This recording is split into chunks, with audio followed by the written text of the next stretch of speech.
Eu quero ler com os irmãos dois textos bíblicos. Um que o pastor Joari já leu ontem, eu vou falar sobre ele sob uma outra perspectiva que o pastor já entrou. E também ler em Lucas, no capítulo 15, versículo 11 ao 32. Primeiro vamos ler Lucas 15, depois todos nós juntos vamos ler o texto bíblico que está colocado ali na transparência. Lucas 15, 11 diz assim, se seus irmãos quiserem, fiquem à vontade, quiserem ficar de pé ou sentados, como acharem que é melhor. E disse, um certo homem tinha 2 filhos. O mais moço disse ao pai, pai, dá-me a parte da fazenda que me pertence, e ele repartiu por eles a fazenda.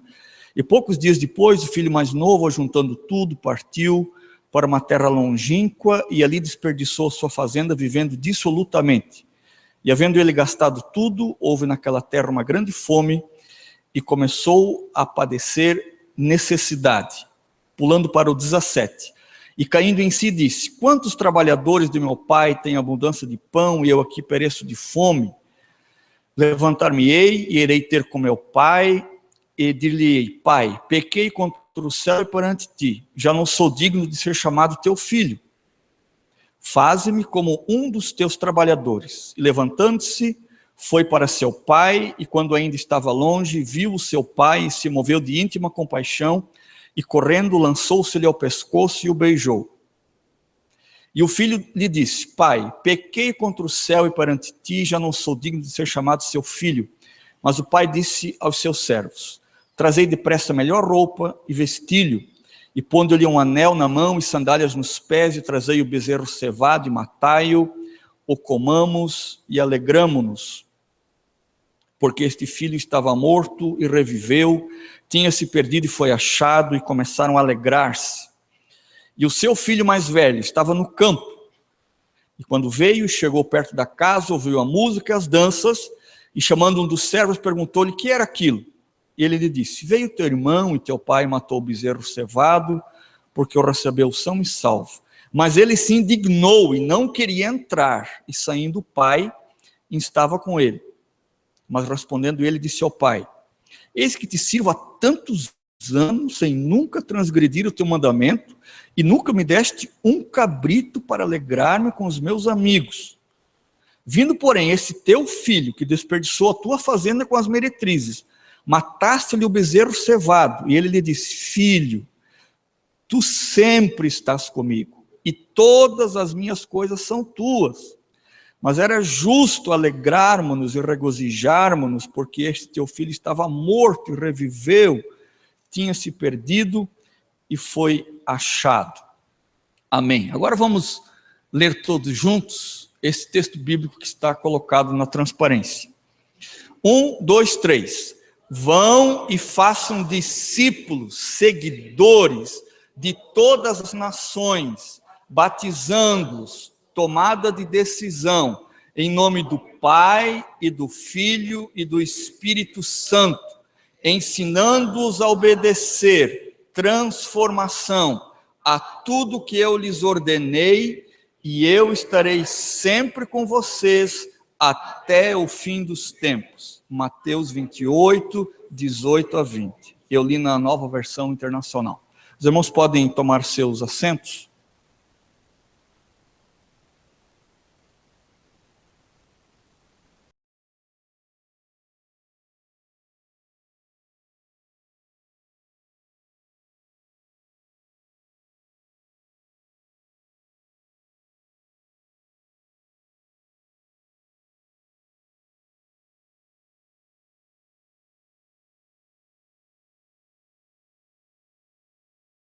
Parábola. O primeiro que nós damos mais importância, especialmente ouvimos muito nas nossas pregações, nossos ensinos, é o filho pródigo, aquele que saiu de casa, né? Aquele que ficou aborrecido com o pai, não queria mais trabalhar para o seu pai, achou que a vida longe de casa era melhor, achou que na cidade, no meio da bagunça e dos amigos, seria muito mais interessante, e ele pede que o pai lhe reparta a fazenda ou os seus bens, e faz isso, lhe dá a parte que lhe pertence da herança, que não era pouco, né? Eram terras, era gado, eram cavalos, eram ovelhas, enfim, bastante coisa, de formas que esse filho que sai de casa, ele tem condições de se manter durante um longo tempo fora de casa. E ele faz isso e vai, um filho ingrato, que não reconheceu os cuidados do pai, que não soube valorizar a casa do pai, um filho que não mediu a importância de estar em casa, o conforto da casa, o conforto de ter escravos a seu serviço, o conforto de ter uma cama limpa todo dia, ter roupa lavada, comida na mesa, enfim, queria se aventurar, e o pai deixa que ele vai mesmo, né? E ele segue a sua vida, depois de perder o seu dinheiro, depois de muitas peripécias, depois de estar completamente pobre, sem um tostão no bolso, ele se lembra que na casa do pai é melhor. E aí ele volta para a casa do pai. E o pai lhe faz a festa. E esse primeiro filho, ele se identifica com muitos de nós aqui, né? Nós, outrora, andávamos longe do Evangelho, não valorizávamos o Evangelho, não valorizávamos a abundância de pão espiritual que havia na casa do Senhor, e resolvemos, né, ou vivemos fora do Evangelho durante muito tempo, e alguns, como o pastor Joari já falou aqui hoje, até eram do Evangelho, saíram e depois voltam, né? Ou seja, essas pessoas não crentes ou desviadas, nós podemos comparar a esse filho pródigo que saiu de casa. Mas tem o segundo filho que fica em casa. Ele nunca se desvia, ele nunca bota o pé fora da faixa, ele sempre é obediente em tudo, ele segue todas as regras do pai, ele faz tudo que o pai pede, ele trabalha incansavelmente, ele dá tudo de si para que o trabalho na casa do seu pai fosse frutífero, e ele planta, ele colhe, ele lida com os animais, ele trabalha de sol a sol, ele se esforça, enfim. Então esse é o segundo filho, é o filho que sempre foi crente, sempre esteve na igreja, sempre certinho, fazendo todas as coisas que a igreja pede, sempre fazendo as coisas da melhor maneira possível. E todos nós, irmãos, nós nos enquadramos ou no primeiro filho ou no segundo filho, né? Por exemplo, vamos aqui perguntar, quem é que se enquadra na história do primeiro filho porque ou se converteu e veio para o Evangelho, ou já era do Evangelho, se desviou e depois voltou para o Evangelho? Quantas pessoas aqui se enquadram nisso? Não necessariamente precisa ter feito todos os erros que o filho pródigo fez, não estou falando isso, mas que se converteu na idade adulta e veio para o Evangelho. Vamos ver. Olha só, quantos irmãos. Agora, quantos como eu, que praticamente nasceram na igreja, né? Eu fui gerado na Assembleia de Deus, eu nasci na igreja. Se o meu pai não tivesse levado a minha mãe na maternidade, eu provavelmente teria nascido embaixo de um banco de igreja, né? Dormi muito embaixo de banco de igreja, né? Vi muitos chicletes de baixo para cima, colado nos bancos das igrejas. Ou seja, sempre fui da igreja. Quantos se enquadram nessa segunda característica do filho? Olha só, né? Então, muitos irmãos aqui, ou todos, né? Ou nós nos enquadramos ou num grupo, ou no outro grupo. Ou nós fomos filhos criados na igreja, como o filho que fica em casa, ou a gente se converteu em idade adulta. Claro que, mesmo aqueles que estiveram sempre na igreja, como é o meu caso, tiveram que passar também por um processo de conversão, óbvio, né? Às vezes não é aquele processo de conversão, de ruptura que os sociólogos dizem, né, em que o indivíduo tem um choque traumático para se converter, mas todo mundo precisa passar pelo processo de conversão. Rápido ou lento, todos nós temos necessidade disso. Só que nessa parábola, irmãos, tem um terceiro elemento, o qual nem sempre a gente consegue se enquadrar com ele, que é o pai. E aí, isso, já está ali a foto do pai, abraçando o filho pródigo. Nem sempre nós conseguimos nos enquadrar na figura do pai. Nós falamos bastante sobre o filho pródigo e falamos sobre o filho emburrado que fica em casa com ciúme atrás da porta do rancho, né? Os irmãos que conhecem sítios, os irmãos sabem que na fazenda ou no sítio tem a casa principal e tem um rancho onde ficam os animais.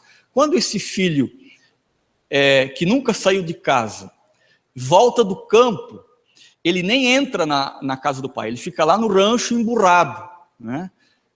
E todo enciumado. Aí o pai tem que ir lá conversar com ele, explicar as coisas para ele. E a Bíblia também não fala se ele entrou para a festa. Provavelmente ele ficou lá fazendo festa com as vacas leiteiras e com os cabritos, e enfim, do pai, né? Ele preferiu o cheiro dos animais do que estar na alegria da festa do filho pródigo que volta. E esse personagem da parábola do filho pródigo, que é o pai, nós às vezes temos uma certa dificuldade de nos identificarmos com o pai. Todos nós aqui nos identificamos hoje como filhos, né? Porque todos nós,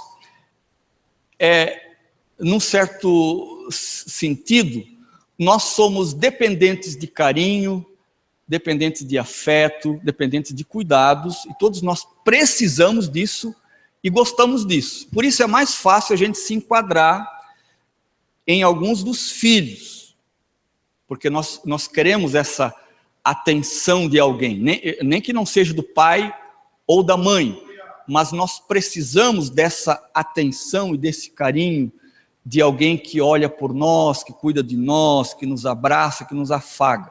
Por isso é mais fácil a gente se enquadrar na questão de um dos dois filhos. E é muito mais difícil nós nos enquadrarmos na questão desse pai, em seguir o exemplo deste pai. E ser um discipulador nada mais é do que nós deixarmos de sermos filhos, ou de nos querermos enquadrar como filhos, e nos transformarmos em pais espirituais. Discipulador, quando eu assumo a responsabilidade de ser um discipulador, eu assumo a responsabilidade de ser um pai espiritual de alguém. Isso é uma responsabilidade extraordinária, conforme o pastor Joari já nos expôs aqui com exemplos práticos muito, muito contundentes e fortes. Há poucos meses atrás, um jovem senhor em Joinville me procurou e disse: eu quero ser discipulado, ou seja, eu quero ser discípulo do pastor. Ele veio para mim com muita insistência para que eu fosse o discipulador dele. Ele deve ter visto em mim alguma coisa, né? E achou interessante e insistiu para que eu fosse o discipulador dele. Mas ele usou a palavra, eu quero ser teu discípulo. Aí eu fiquei pensando, num certo sentido, é muito interessante que ele queira ser meu discípulo. Mas eu não posso deixar ele ficar pensando que ele vai ser meu discípulo. Porque se ele achar que é meu discípulo, eu vou estar, num certo sentido, não que está errado vou dizer isso, mas num certo sentido, eu vou estar tirando o foco principal de Jesus, porque ele não pode ser meu discípulo, ele precisa ser discípulo de Cristo. Mas eu posso ser um pai espiritual para ele. Então eu expliquei isso para ele e ele concordou. E a partir daquele dia, a cada 15 dias nós nos encontramos e eu faço discipulado com este jovem senhor. E com ele, assim como com tantos outros que eu já o fiz, eu assumi com ele a responsabilidade de ser um pai espiritual. Mas confesso para os irmãos que isso não é um trabalho fácil de nós resolvermos dentro da gente. De nós abandonarmos a questão de sermos cuidados por alguém, e não que agora a gente não precisa mais ser cuidado, não é isso também que eu estou dizendo, porque todos nós sempre vamos precisar de cuidados. Eu estou falando de que a nossa estrutura espiritual, ela precisa ser construída de uma maneira que eu gradativamente vou deixando de ser filho para me tornar um pai espiritual de alguém. Pastor, posso tirar o paletó?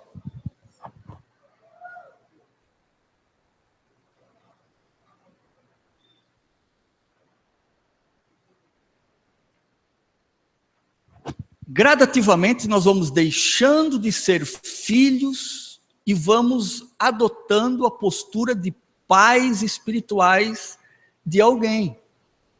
Isso é o que Paulo chama, num dos seus textos, ele chama a atenção da igreja da qual ele escreve, disse, olha, eu queria dar para vocês comida sólida, mas eu preciso dar para vocês mingau e leite, comida de bebê, porque vocês ainda são crianças espirituais. Eu queria dar para vocês feijão com tutano, uma comida bem forte.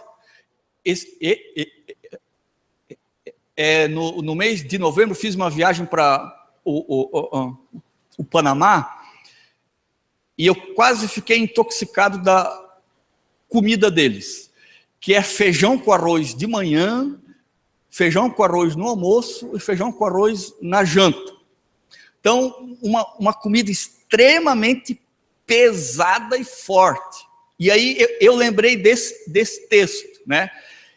E eu que não sou acostumado, para eles lá que são acostumados, todo mundo robusto, todo mundo forte, musculoso, eu magrelo, quase raquítico, dependendo de leite, tive que me adaptar àquela comida pesada deles, né?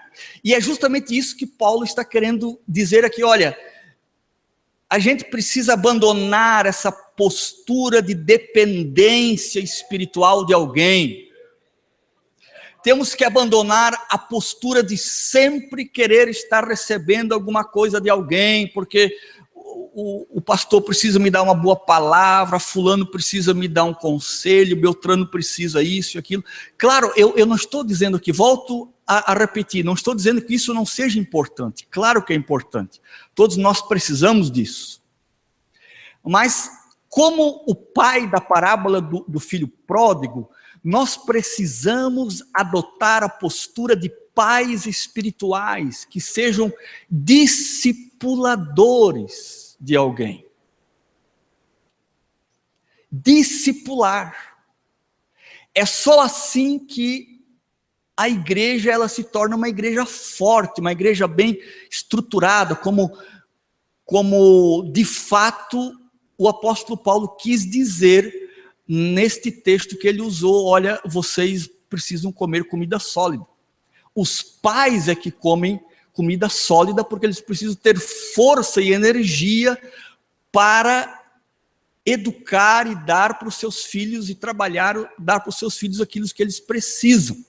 Então, o grande convite desta parábola que eu quero destacar para os irmãos aqui hoje é o convite que Jesus nos faz também através dessa parábola para nós assumirmos a postura de pais espirituais. E eu falo isso também, eu falo isso para mim também. É uma palavra que vem ao meu encontro, porque muitas vezes, como disse, eu quero mais ser cuidado do que cuidar. Eu quero mais que alguém me afague do que eu afagar alguém. Eu quero mais que alguém me dê uma palavra de incentivo, de ânimo, do que eu dar uma palavra de incentivo e ânimo para alguém. Eu quero mais que alguém seja o meu mentor do que eu aprender a ser o mentor de alguém. Eu quero ser aquele filho que toda a vida volta para casa e o pai faz a maior festa, dá o anel, dá a sandália, dá o bezerro cevado. Ou eu quero ser aquele filho que às vezes fica emburrado e o pai amoroso vai lá, passa a mão nas costas, diz: olha, filho, não é bem assim, olha, vamos olhar sob um outro ângulo, porque a coisa não é bem assim. Então, o convite que Jesus nos faz é que a gente deixe um pouco essas posturas de filhos e a gente assuma a postura de pais espirituais. E essa figura que os irmãos veem ali, eu não sei se dá para ver bem, volta uma, irmão. Eu não sei se todo mundo consegue ver bem esse desenho. Quem se lembra que desenho é esse? Um desenho famoso. Claro, a gente não conhece muito. Eu particularmente tive acesso a esse desenho há pouco tempo atrás também. Esse é o famoso desenho do filho pródigo, que foi desenhado por um pintor holandês famoso chamado Rembrandt. E está exposto hoje, não sei se no Museu do Louvre, eu não me lembro agora onde, ou em Petersburgo, e dezenas de milhares de pessoas passam diariamente diante desse quadro famosíssimo e tentam ver a beleza que há nele. E Rembrandt, ele teve uma inspiração divina quando ele desenhou esse quadro, porque a figura principal que aparece nesse quadro não é o filho pródigo que está ali de joelhos. A figura principal desse quadro não é o filho emburrado ali, né, que ele pintou como o da direita ali. Mas a figura principal que Rembrandt pinta, onde ele joga mais luz em cima, é a figura do pai. E se nós olharmos detidamente para os detalhes da figura que Rembrandt fez, e aí eu pediria que o irmão puxasse a próxima, se nós olharmos detalhadamente para as mãos desse pai, os irmãos vão perceber que a mão esquerda desse pai é uma mão grossa, musculosa, calejada, cheia de veias, né, que significa a força, que significa os anos de trabalho daquele pai, que significa que na casa do pai esse filho, ele terá segurança agora, porque o pai tem segurança para lhe dar. Mas se os irmãos olharem para a mão direita desse pai, os irmãos vão ver que é uma mão fina, de mulher. Ou seja, Rembrandt está querendo dizer que quem é pai espiritual, ele precisa dar firmeza para o seu filho, precisa dar segurança, saber que este é o caminho certo, ele precisa agir com verdade sobre a pessoa que está sendo discipulada, porque isso é muito importante, que a gente tenha coragem de dizer a verdade para as pessoas que nós estamos discipulando, e verdade com firmeza, com mãos calejadas, mãos firmes e mãos fortes. Mas a mão da direita é a mão que afaga, que dá carinho, é a mão que diz, olha, eu estou te dizendo uma verdade aqui, a verdade é dura, a verdade dói, mas eu te amo, eu te recebo com todo carinho, eu te recebo com todo cuidado que todo pai amoroso tem para com o seu filho. E olha, irmãos, se nós olharmos para as atitudes de amor que esse pai teve para com o seu filho, a gente às vezes chega a ficar chocado, tamanho era o amor desse pai por aquele filho rebelde. Primeiramente porque esse filho se revolta contra o próprio pai e pede a herança, coisa que era inconcebível naquela época. Um filho pedia herança antes do pai morrer, isso era uma afronta. E assim mesmo, o pai lhe dá metade dos bens que lhe cabe. Ou lhe dá todos os bens que lhe cabe, e ele gasta tudo. O pai também, usando da sua mão esquerda, ele poderia ter usado da sua autoridade e dizer não, com a força. Não, você não vai sair, você vai ficar aqui comigo. Você precisa ficar aqui comigo. Tu vai te perder nesse mundão, rapaz. Tu não tem experiência, tu não sabe nada. Não vá. Mas aqui de novo o pai demonstra amor para com o filho. Porque quem ama de verdade vai dar liberdade para os seus filhos. Nós não conseguimos segurar nossos filhos à força. Nós os seguramos em amor e em liberdade. E por que o filho volta para a casa do pai? Se ele tivesse lembranças de um pai rude, bravo, vingativo, aquele filho nunca teria coragem de voltar.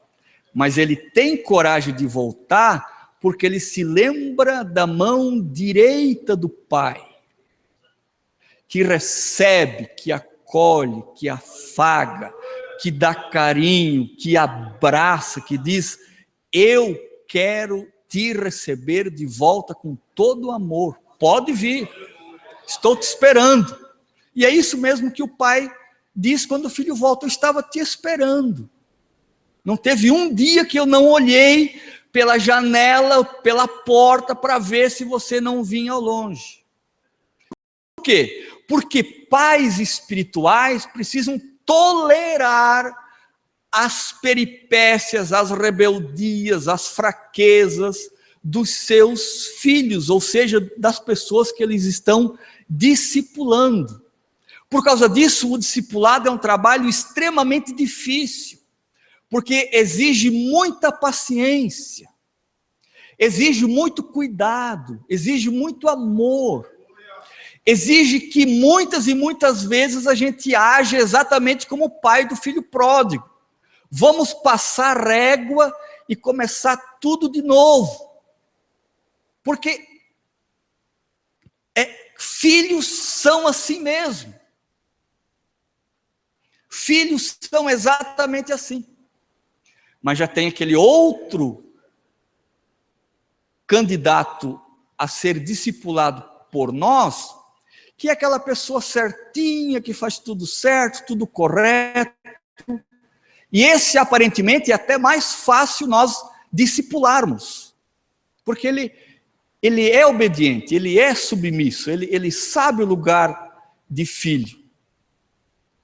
Mas se nós tivermos sensibilidade espiritual como esse pai teve, muitas vezes nós vamos perceber que lá no coração, mesmo daquele que aparentemente está tão certinho, ele também vai precisar do nosso afago.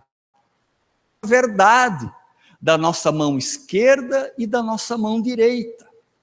Porque lá no coração dele ele está abrigando sentimentos, ele está abrigando ciúmes, ele está abrigando algumas coisas que não são tão legais assim.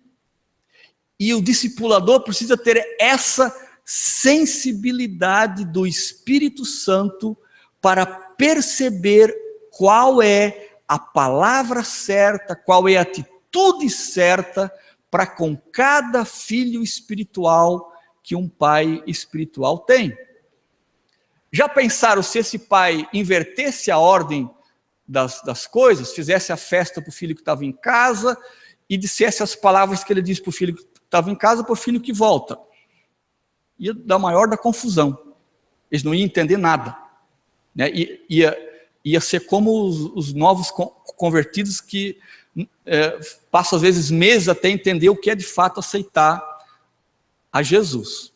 Por isso precisa haver muita sensibilidade e clareza na maneira como nós estamos discipulando as pessoas as quais estão sob os nossos cuidados. Por isso, esse pai espiritual, ele precisa ter no mínimo 3 coisas. Uma é sentir pesar. E sentir pesar tem a ver com sentir compaixão. O pai, ele consegue ter compaixão pelo filho rebelde que volta para casa, porque lhe perdoa, lhe ama de novo, e ele consegue também ter compaixão para com aquele filho que estava em casa, e que agora está emburrado lá no rancho, se escondendo da festa. Essas atitudes que nós temos em relação a pessoas que nós estamos discipulando, elas têm a ver com nós termos a habilidade de sentirmos compaixão pelas pessoas. Porque se nós não sentimos compaixão, nós vamos criticar, nós vamos acusar, nós vamos dizer, esse não presta, esse não serve, esse não dá, por isso, isso e aquilo. Nós vamos nos ressentir, nós vamos nos amargurar. Mas se nós sentimos pesar e compaixão, nós vamos saber entender e dar a palavra e a atitude certa para o nosso filho espiritual. Qual é outra característica desse pai que precisa também estar presente num discipulador? É o perdão. Esse pai tem uma habilidade enorme de perdoar. Parece até que a primeira vez que o filho rebelde sai de casa, o filho pródigo sai de casa, a impressão que o texto bíblico dá é que ele já perdoou o filho. Não tem nada. Absolutamente nada. E olha que tinha motivos. Muitos motivos. Para aquele pai discipulador não querer mais cuidar da pessoa que ele estava discipulando. Mas ele tem uma atitude de perdão sempre presente tanto com o filho que é rebelde e sai de casa, quanto com o filho que fica em casa. E outra característica também desse pai discipulador é que ele é extremamente generoso. Como pode o filho desperdiçar toda a sua herança e voltar para casa e o pai conceder para aquele garoto um lugar à mesa, um anel, um vestido novo, uma festa, um bezerro cevado, banda de música e coral, e, enfim, convidou a cidade toda e fez aquela algazarra, desfile pelas principais ruas da cidade. Enfim, o pai é extremamente generoso, um coração enorme. Enorme. Isso, irmãos, são atitudes que precisam estar presentes num trabalho de discipulado que nós estejamos fazendo. Ou seja, nós nos transformarmos em pais espirituais. E eu estive dando uma olhada enquanto me preparava e estudava algumas coisas para tratar desse assunto aqui com os irmãos, e eu percebi várias atitudes em Jesus, tanto nas suas palavras, nas suas parábolas, e também nos milagres que ele fez. Volta, pode deixar antes ali, isso. Nos milagres que ele fez, Jesus, ele sempre queria tomar esta decisão de estar discipulando alguém. Ele sempre queria estar ensinando alguma coisa. Ele nunca disse alguma coisa simplesmente por dizer. Ele nunca contou uma parábola. Vem cá, quero contar uma historinha para vocês. Não. Muitas e muitas vezes, na maioria delas, ele tinha a intenção de formar discípulos. Ou seja, Jesus tinha a firme decisão de não apenas ser um discipulador quando ele estivesse quinzenalmente, como é o meu caso, com aquele homem que eu estou discipulando a cada 15 dias, não. Mas 24 horas por dia, quando Jesus tivesse uma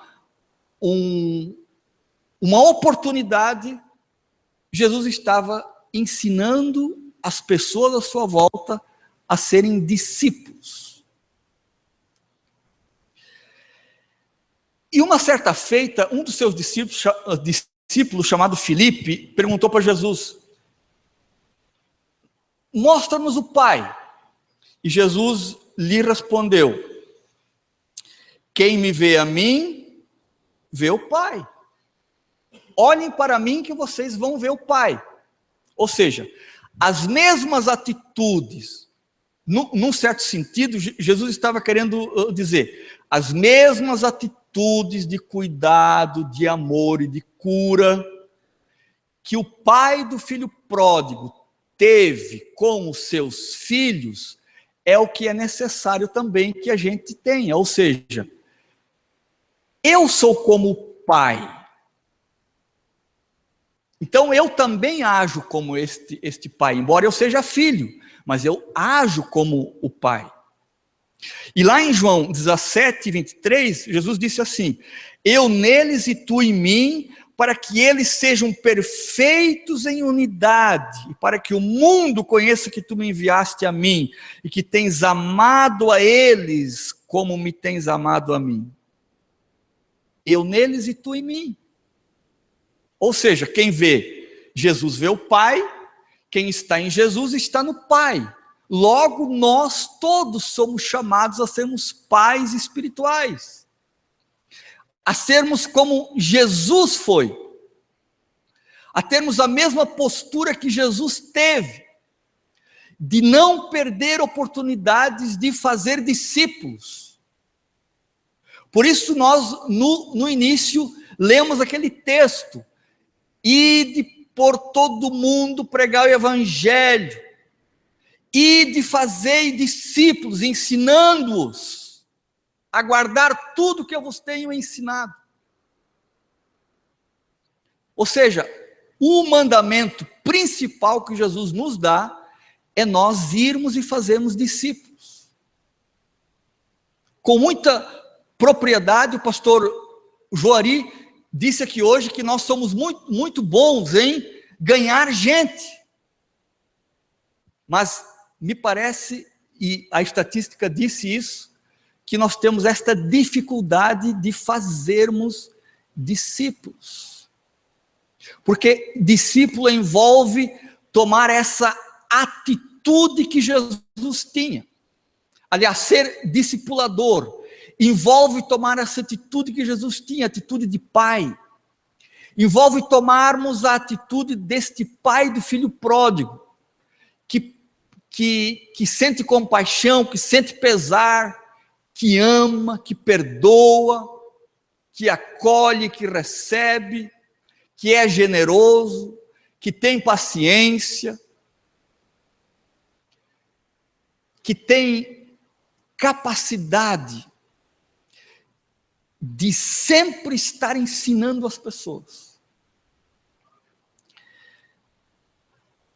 Eu me lembrei de um crente, na época em que a Romênia era um país comunista chamado Richard Wurmbrand, e ele escreveu um livro chamado Torturado por Amor a Cristo. Quem é que leu esse livro? Olha, alguns irmãos leram. Os irmãos vão se lembrar da história que uma certa feita, um dos guardas, num raro momento de bondade, perguntou para o Richard Wurmbrand: Richard, como é Jesus? E ele não se lembrou de nenhum versículo bíblico, porque ele havia passado 3 anos numa cela solitária, sozinho, sem ver a luz do sol, uma cela escura. Quando eles tiraram ele daquela cela, ele levou alguns dias até se acostumar de novo com a luz do sol. Ele quase ficou cego, porque ele estava no escuro. Ele passou fome. Eles enfiaram farpas de bambu debaixo do vão das unhas deles, das mãos e dos pés. Ele apanhou muito, ele ficou alguns dias em pé, num cubículo que eles fecharam nele, cheio de pregos. Ele só podia ficar em pé. Se ele dormisse, ele encostava no prego, o prego furava ele. Se ele quisesse se encostar em alguma coisa, era prego, furava ele. Ele tinha que ficar em pé.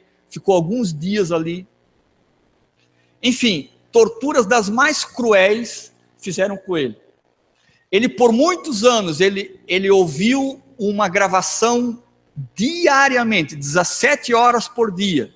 Ele ouvia a gravação: o comunismo é bom, o cristianismo é mal. O comunismo é bom, o cristianismo é mal. O comunismo é bom, o cristianismo é mal. 17 horas por dia ouvindo isso. E ele tinha sofrido tanto que, quando o guarda lhe fez a pergunta: como é Jesus? Ele não se lembrou de nenhum versículo bíblico. E ele ficou pensando: o que eu vou responder para esse guarda? Porque o guarda tinha ficado admirado da postura dele, de não negar o nome de Jesus, de ser leal à sua esposa, mesmo estando preso. E por mais tortura que davam, mais ele amava a Jesus, menos ele injuriava aqueles guardas. E ele ficou espantadíssimo, aquele guarda. E o guarda lhe perguntou: como é Jesus? Sabe o que Richard Wurmbrand, a única coisa que ele se lembrou de responder aquela hora? Ele respondeu: Jesus é como eu.